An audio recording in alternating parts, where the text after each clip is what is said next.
The hitchhiker had two choices that day: either get in that car or never make it home alive. The smile on the driver's face was telling a completely different story. Standing on the edge of Highway 101, Marcus clutched his worn backpack tighter as the November rain began to pierce through his jacket. He'd been walking for 3 hours since his bus broke down in the middle of nowhere, and darkness was creeping in faster than he'd anticipated. His phone had died 2 hours ago. His wallet contained exactly $12 and a maxed-out credit card. But he didn't know yet that his biggest problem wasn't the money or the rain. A silver sedan slowed down ahead of him, its brake lights painting the wet asphalt red. Marcus felt that familiar mix of relief and terror that every hitchhiker knows. The moment when a stranger becomes your lifeline. He jogged toward the passenger door, rain streaming down his face. The driver was a man in his 50s, clean-shaven, wearing a pressed button-down shirt. Normal, safe. His smile seemed genuine as he leaned over to roll down the window. "Where you headed, son?" His voice was warm, grandfatherly almost. "San Francisco," Marcus called out over the rain. "Or anywhere close to the city." "Well, you're in luck. Hop in." As Marcus opened the door, he noticed something odd. The car smelled like bleach, strong bleach. He hesitated for just a moment, his hand on the door handle. This was the moment, the choice that would change everything. But here's what Marcus didn't see. The driver's hands gripped the steering wheel just a little too tightly. His smile faltered for exactly 2 seconds when he mentioned San Francisco, and in his rearview mirror there was a small plastic bag with something dark inside. Marcus slid into the passenger seat, grateful to be out of the rain. The warmth of the heater felt like salvation. "Thank you so much," he said, buckling his seatbelt. "I was starting to think I'd be walking all night." The driver chuckled, but it sounded different now, hollow. "Oh, walking's not safe around these parts at night. Lots of dangerous people out there." As they pulled back onto the highway, Marcus noticed they were heading in the wrong direction. "Excuse me," he said politely. "I think San Francisco is the other way." The driver's smile grew wider. "Oh, we're taking a little detour first. I need to make a quick stop." That's when Marcus saw it, tucked between the driver's seat and center console. A roll of duct tape. And beside it, something that made his blood freeze. A knife. His heart started pounding so hard he was sure the driver could hear it. He tried to keep his voice steady. "Actually, you know what? I just remembered I need to call my girlfriend. She's expecting me. Could you pull over so I can use a payphone?" The driver's laugh was cold now. All pretense gone. "Your phone's dead, remember? And we're miles from any payphone." Marcus's mind raced. They were doing 60 on a dark highway. No other cars in sight. The door locks had clicked automatically when they started moving. He'd heard them, but hadn't thought anything of it at the time. But what happened next would change everything. The driver began talking. Not to him, to himself. In a voice so low, Marcus almost missed it. "Number 7. About the same size as number 6. This should work." Number 7. Marcus's throat went dry. What had happened to numbers 1 through 6? He pretended to adjust his backpack, slowly reaching for the emergency whistle his father had given him. If he could just... "Don't." The driver's voice cut through his thoughts. "Keep your hands where I can see them." He'd been watching Marcus in the mirror. This wasn't his first time. The car began to slow down, turning onto a gravel road Marcus hadn't even seen in the darkness. The headlights illuminated nothing but trees and more trees. "Please," Marcus whispered. "I have a family. People who will look for me." The driver parked the car and turned to face him. His eyes were completely empty. They all say that. But Marcus had one advantage the others hadn't. 3 years ago, his older brother Jake had made him take a self-defense class after he'd started hitchhiking. He'd thought it was paranoid overprotection.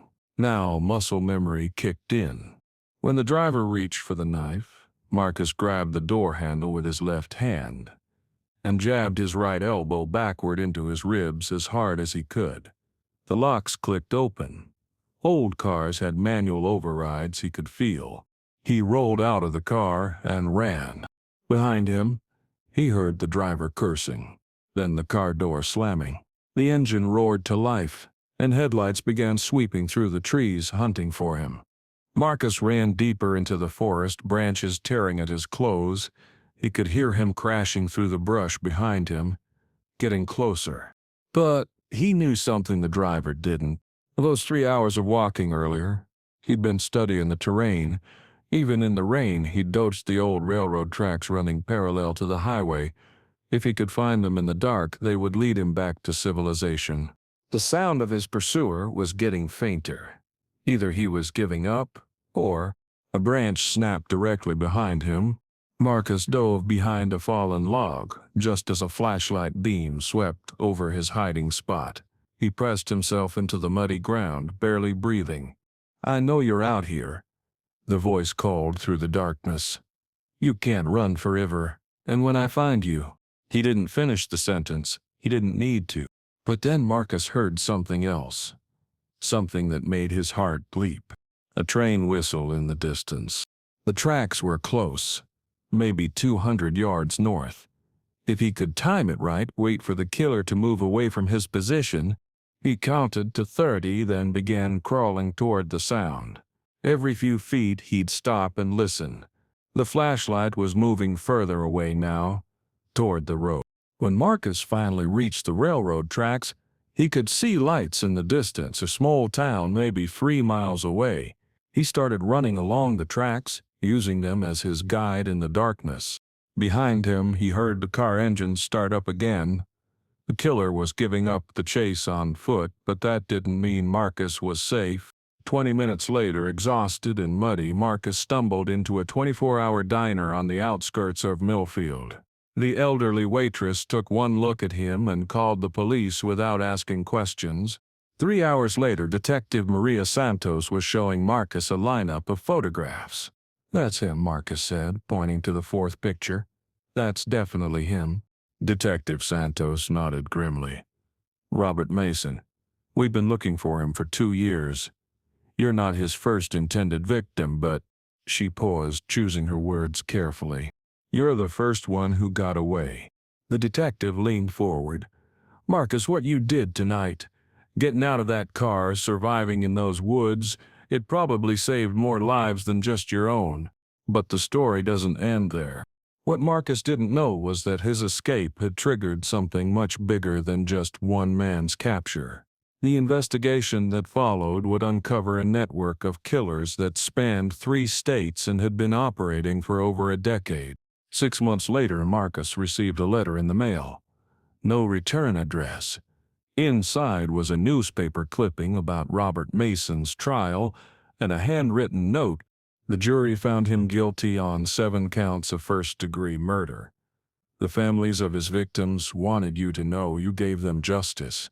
You gave them closure. Thank you for being brave enough to run. But that letter was just the beginning. Marcus kept that letter in his backpack for years afterward, through dozens more hitchhiking adventures across the country. It reminded him of an important truth. Sometimes the most dangerous part of any journey isn't the destination, it's who you choose to travel with. However, what Marcus never found out was the complete truth about that night. Robert Mason had been planning something much bigger than just one more victim that night. When police searched his property, they found detailed maps, supplies, and a journal with over 40 names and locations. Marcus hadn't just escaped, he'd accidentally prevented what could have been the largest serial killing spree in state history. The investigation led detectives to a farmhouse 60 miles away, where they discovered evidence of at least 15 more victims. Mason hadn't been working alone. He was part of a group that called themselves the Highway Cleaners, men who believed they were doing society a favor by eliminating undesirable people like hitchhikers, runaways, and homeless individuals. But here's where the story takes an even darker turn. Detective Santos found Marcus 3 weeks after the trial ended. She looked exhausted, haunted by something she'd dissolved in the investigation. "I need to tell you something," she said, sitting across from him in the same diner where he'd found safety that night. "Something we didn't tell you before." She pulled out a manila folder and placed it on the table between them. Robert Mason wasn't just hunting randomly. He had a list, specific targets he'd been tracking for months. Marcus felt his blood turn cold. "What kind of list?" "Young men aged 20-25 who regularly hitchhiked specific routes. Men who traveled alone, had minimal social media presence, whose disappearances wouldn't be immediately noticed." She opened the folder and showed him a photograph. It was him, taken from a distance outside a truck stop in Oregon. The photo was dated 3 months before the night he'd escaped. "You weren't a random victim, Marcus. You were hunted." The reality hit him like a physical blow. For 3 months, while he'd been freely traveling the country, someone had been watching him, studying his patterns, planning his murder. "How many others were on the list?" he asked, his voice barely a whisper. 43 names. You were number 7. Marcus stared at the photo of himself taken without his knowledge. In it, he looked happy, carefree, unaware that he was already marked for death. "We found the others," Detective Santos continued. "The first 6 on the list. We found their bodies." The room seemed to spin around Marcus. 6 other young men, probably just like him, looking for adventure on the open road. 6 families who would never see their sons come home. But the detective wasn't finished. "There's something else." The group had connections we're still uncovering.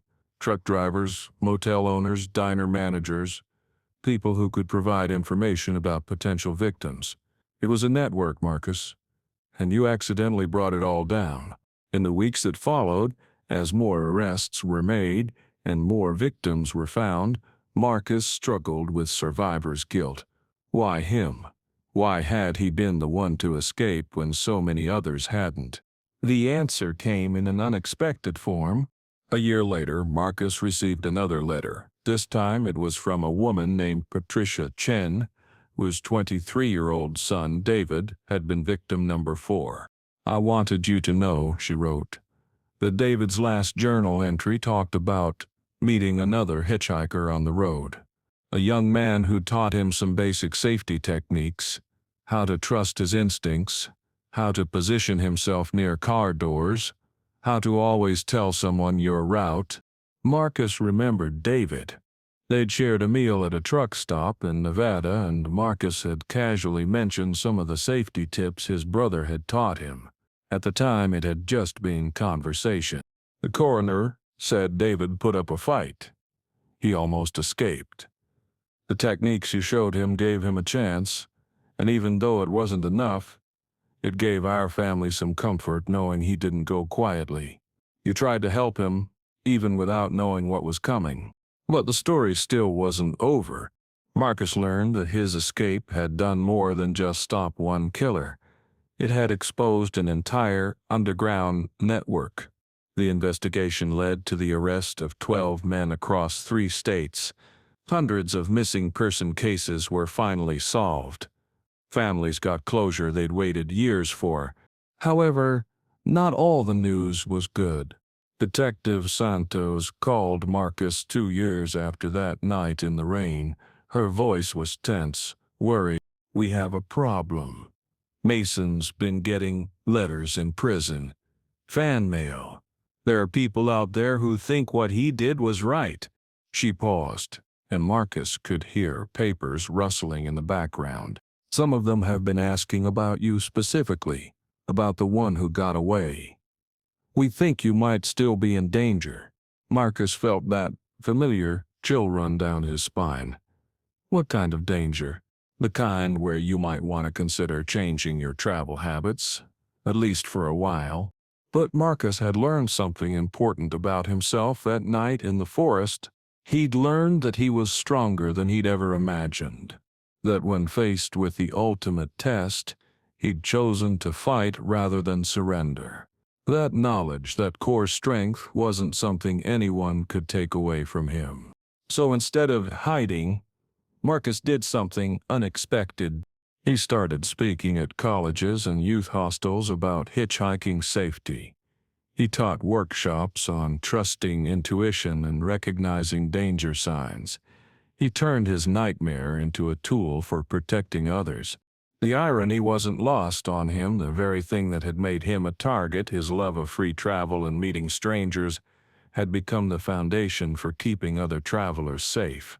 But perhaps the most important lesson came 5 years later.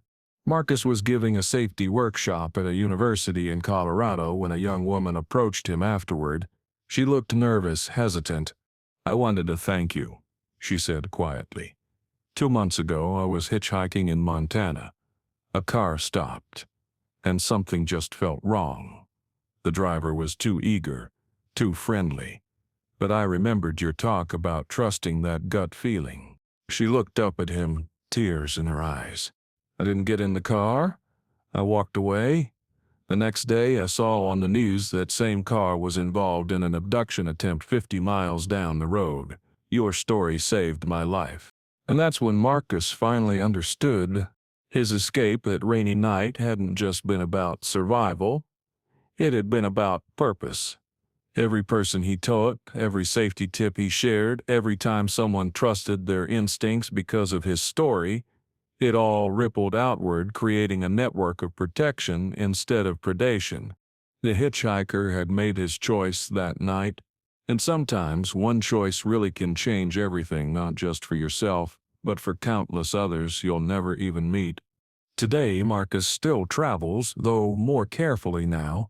He runs a non-profit organization called Safe Passage that provides safety education to young travelers. He works with law enforcement to identify and shut down predator networks. And yes, he still hitchhikes, but now he travels with a partner and always trusts his instincts about that crucial moment of choice.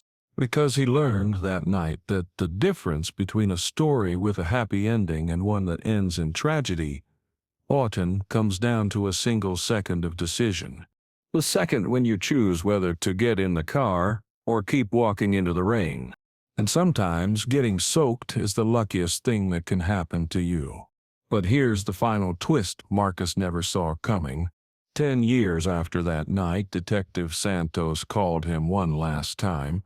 She was retiring, she said, but there was something she needed to tell him first. "Remember how we said you were the first one to escape? That wasn't entirely true." Marcus felt his pulse quicken. "What do you mean?" "There was another one, about 6 months before you.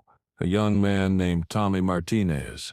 He got away, but he was so traumatized he didn't report it right away. By the time he came forward, Mason had already taken his next victim."